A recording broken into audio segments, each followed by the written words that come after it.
LPL. Legend has it he killed an entire pack of wolves by himself at level 1. It's Koro! And his opponent on the red side for Team Fire Season 2 World Champion, it's Bebe! May the best man win, gentlemen. I have no doubt that the best man absolutely will, but who is it this time?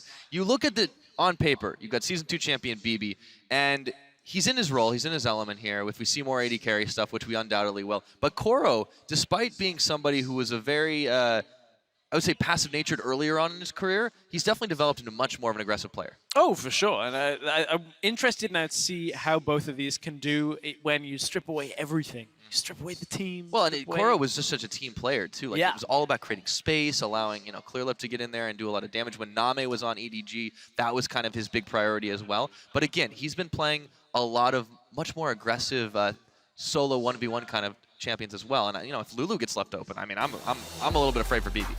A little bit. I'm not calling it over yet, but no, definitely this could be a little bit of revenge for earlier from the LPL LMS game from earlier today, because that was a pretty quick game for the LPL. This one will probably be quicker on time, but yeah, maybe not by much. Maybe not, but I think maybe Bebe has maybe a little bit better a chance. Ah, the Teemo ban. Teemo ban. I was looking forward to seeing him one of these days. So we actually saw a Teemo in IWCA, and I think it lost.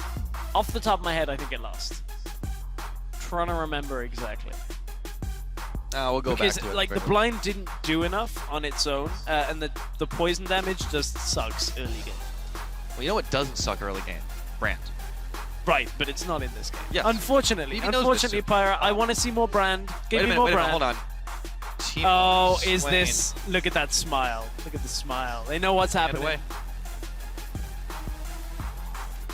What's it gonna be? What is it going to be? Karma. I think they might be sending a message to each other. I think so. Is it gonna be BKT on the other side here as well? Is this what Is this what's happening? It might be.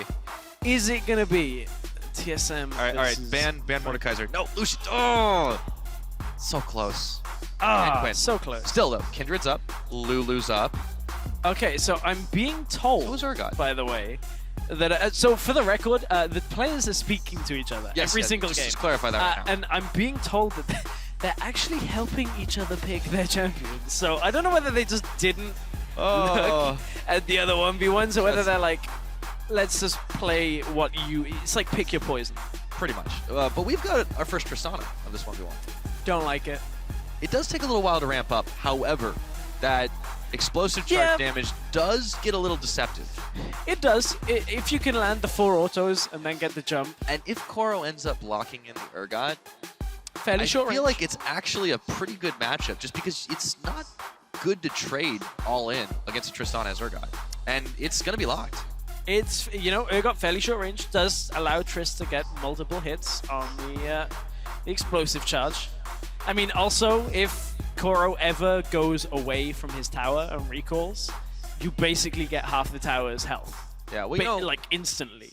Koro's pretty good at staying under tower and just staying alive like forever. Yeah, but again, Tristana might actually wreck the tower faster. Yeah, is he good at doing that on Urgot when the tower actually can't take damage? This like, is outside you cannot the realm let of it my take experience, damage. I have to admit. Yeah, well, it's a bit out of the realm of my experience, but I mean, they know this is going to be a good one. I think everybody else here does too. This, I'm looking forward to it because any match with an Urgot is usually pretty fun, but it's so hard to pull off, as you saw at Wildcard as well.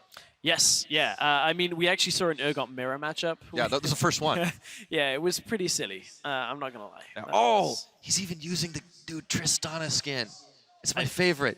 It is an awesome skin. I do Except when she dies, which is super sad. Guys, don't. No, that means in this game, like, Trist can't lose. No. Maybe has to win. Totally unbiased. Otherwise, I'm really sad. Oh my god, it's such a cute dragon. All right, not being distracted, we have a Mecha Urgot as well. The question is, has Bebe learned how to train it? We'll have to hope, otherwise he's not going to have much of a chance this game.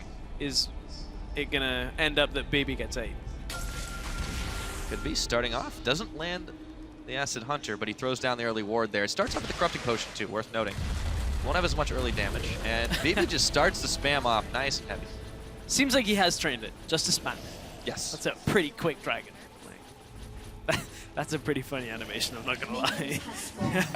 There's a lot of reasons why this is the best Tristana skin. There are a lot of reasons. Oh, he's even on Team Fire too, that's perfect. It is perfect, it's good, I like it. It's thematically appropriate, I approve. Basically role-playing. So Koro's going to go ahead and take a very forward position on this one, just Yep. trying to soften up the minions before he starts. Looks like his plan might be to try and counter push after all. Again, is all just from having the ability to control that front push. Koro just pushes up, gets the ward down, gets the first auto attack on the minions because he knows Bebe can't push up for it. Yeah. And He's going to have to play this really close to the to the rushes though, because he just can't afford to trade. the thing is, look at Bebe. His passive on having taken E means he's just constantly pushing the wave. And even though Koro got the first auto attacks off, Bebe actually equalizes and then puts the push in his favor to get himself closer to that level 2 mark. So it's going to happen roughly the same time. Yeah, Acid Hunter didn't get the CS, doesn't matter. Koro will get the level from it anyway. So what it means is it mitigates the opening first few auto attacks from Koro. Yeah, I mean, this is just going to be a tough one for Koro because his win condition really here is to just try and kite and out-poke the Tristana. But if he gets too close to his minions, the explosive shot passage is just going to make it very, very difficult for him to trade effectively. Oh yeah, it really will. And Bebe's got control of the brush now. So that's one auto onto the explosive charge. And even then, you can see how much damage it does. If that gets 2-3 autos, like, man, Koro is going to be in so much trouble.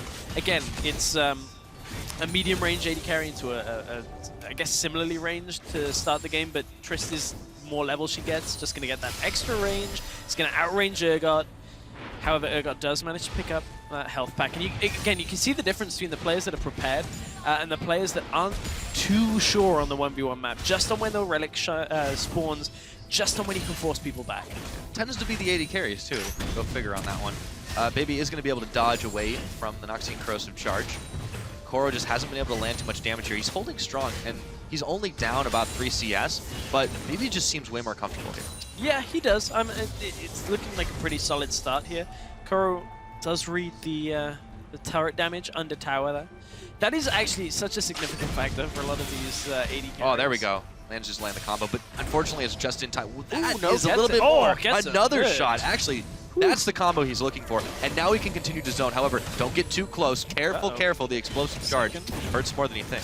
That one didn't hurt too much. Koro had Only one managed shot. to, get a little bit more resistance before that one exploded. But Koro right now has doesn't have the CS lead, but does have the presence lead right now. Has his ward available, so as soon as he can kind of edge over to that side of the bush, means he can just drop the ward. But Bebe does get the first auto, second He's auto. gonna jump in. He wants to go all for it now. Exhaust is down. Bebe's jumping. He's looking for it. Barrier is popped. He steals away the health pack. Ooh, And he takes a turret shot stray, though. This is getting dangerous for the Dragon Trainer. Oh. And Koro's healing up. Forgot all about that one. Oh, he Just a got second. it! He's going to be able to land it. Scum eliminated. And Koro takes the win. Oh, the tower shot, so painful. So painful to take that tower shot. And it means Koro takes the win. Team Ice get another win here. Reckless got the last one. An AD carry has lost. I'm going to go down the list real I think it quick. is. Yeah, Going there we down go. the list. Yeah, you might him be a minute. right. I think you're right. Yeah. I think you're right. Thank you. I think so. I'm gonna go with it. Benefit of the doubt, I appreciate it. But, I mean, that was a very unexpected ending. It looked for more than a moment there that Bebe was going to be able to get some revenge for the LMS, but nothing doing. It's really this one always kind of like frustrates me. We had this at IWCA once or twice where like someone was clearly in the lead and then they just take a step like 2 pixels too much. You know what they call that? Throwing. Yes. Yeah. And nobody else to You blame should know on that. one. You've been with Dignitas a while, so. Nice. Yeah. I like it. There's no Baron in 1v1s like that. You can't. Wouldn't that be something? I don't even want to think about that. All right. So then enough of the banter here.